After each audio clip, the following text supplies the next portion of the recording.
창세기 백문백답, 가인이 자신을 죽일까봐 두려워한 대상. 여러분의 구독, 좋아요, 알림, 댓글은 이 사역에 큰 힘이 됩니다.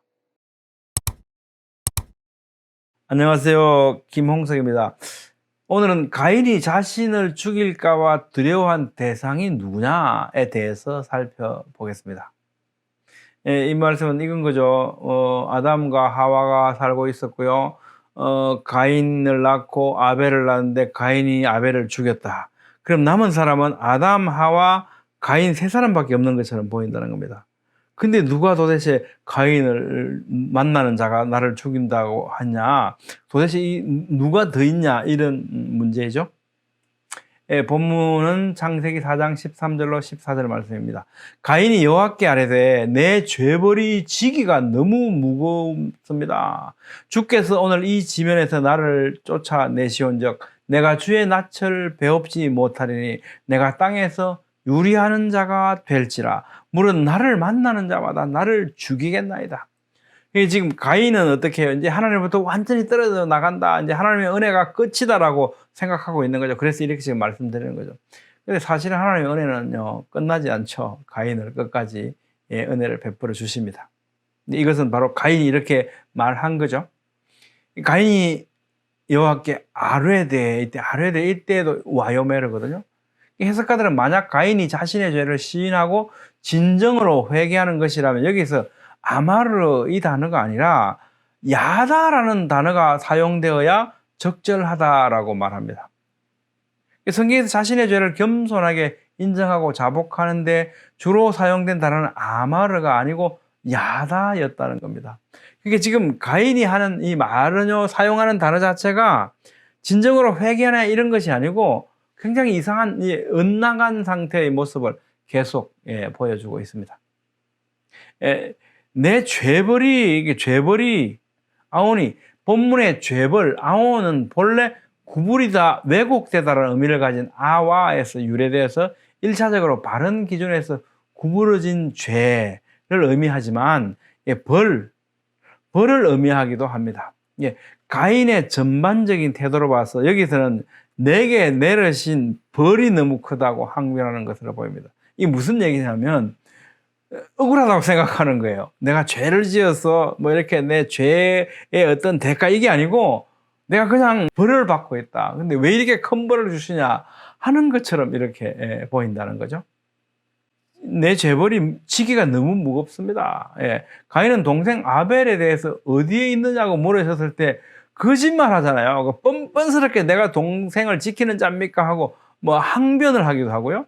근데 하나님께서는 가인이 동생을 죽였다는 사실을 땅이 호소해서 안다고 말씀하셨잖아요. 그럼에도 불구하고 처벌에 대해서 또 너무 무겁다고 항변하고 있습니다. 너무나 염치 없는 모습이죠. 전혀 자신의 잘못을요, 뉘우치기나 뭐 회개하는 이런 태도가 전혀 아닌 것 같습니다. 주께서 오늘 이 지면에서 나를 쫓아내시온즉, 이 오늘 하욤, 원문에는 이제 이 앞에 감탄사 헨이 있어요. 헨, 보소서 이런 단어가 하나 있습니다. 그럼 이제 이 보소서, 오늘 당장, 이런 의미는 뭐냐면 당장 이렇게 이 있자마자 나를 당장 이렇게 쫓아내시려 그럽니까? 이라는 항변을 하고 있는 표현으로 보이는 거죠. 오늘 이 단어와 더불어서 가인의 감정을, 이런 감정을 잘 전달해 주고 있습니다. 이런 자신이 내려진 벌이 너무 과하다고 여기는 가인의 태도를 나타내 주고 있습니다. 이게 이제 바로 우리가 원문을 보면서 느낄 수 있는 어떤 재미랄까요?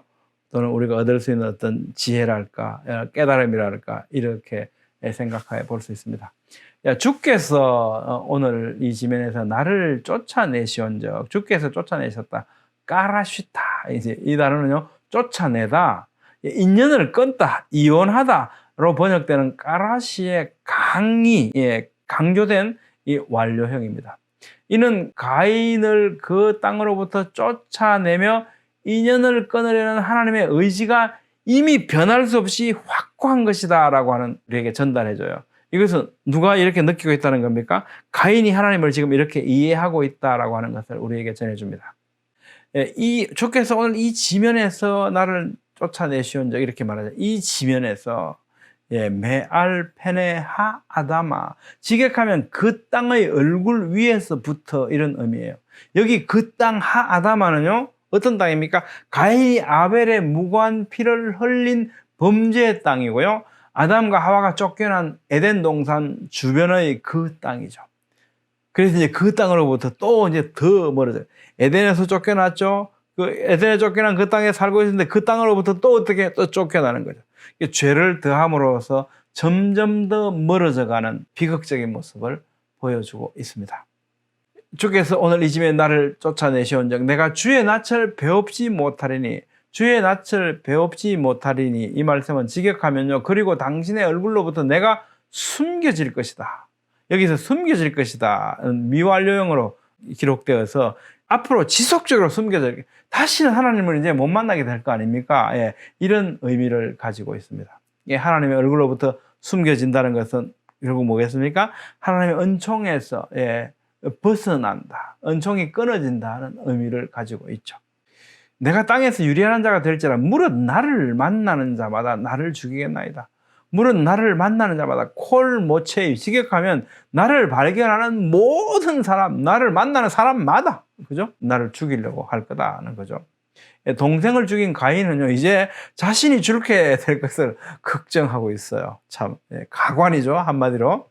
가인은 누가 자기를 죽이게 될 것이라고 염려했을까요? 아담 하와가 있었는데 가인을 낳고 아벨을 낳았어요. 가인이 아벨을 죽였어요. 그건 마치 세 사람만 있는 것처럼 보이잖아요. 여기서 이제 누가 자기를 만나는 사람마다 자기를 죽이겠다고 막 이렇게 걱정을 하니까 도대체 누구를 지금 대상으로 걱정하고 있냐 이거죠. 가인이 자신을 죽일까봐 염려했던 대상에는요, 아벨의 아들들이 있을 수 있어요. 성경에 기록되어 있지는 않지만 아들이 있을 가능성이 충분하거든요. 그 나이를 우리가 다음에 한번 살펴보도록 하죠. 아담의 또 다른 후손이 있을 수 있습니다. 예를 들면 아담이 130세 셋을 낳고 800년을 지내면 뭐 했더라? 자녀들을 낳았더라. 그죠? 근데 그 800년 동안 낳은 자녀들은요, 이름이 또 안 나오고 몇 명인지도 전혀 기록되어 있지 않습니다. 근데 많은, 성경에 기록되지 않았던 아담의 많은 자식들이 있을 수 있겠죠? 그들일 가능성이 있다는 거죠. 또한 그게 아니더라도요, 앞으로 많은 사람들이 태어나서 사람이 많아진다는 걸 가인은 알고 있죠. 그래서 그 앞으로 태어날 자기가 만나게 될 그 사람을 염두에 두고 있었을 수도 있겠죠. 여기서 죽이겠나이다, 이것이 미완료형이기 때문에요, 가인을 발견하는 자는 발견하는 자가 있을 때마다 끊임없이 자기를 죽이려는 이런 행위가 계속 반복될 것이라고 가인이 우려하고 있는 거죠.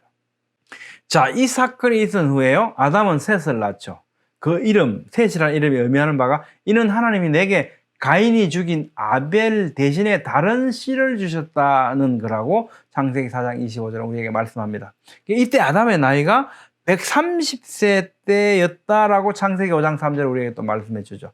만약 아벨을 잃고 나서 이어서 셋이 태어나게 됐다면 가인이 아벨을 죽일 때 그들의 나이는 어째쯤 되겠습니까? 120세 이상 정도 되었을 수 있죠.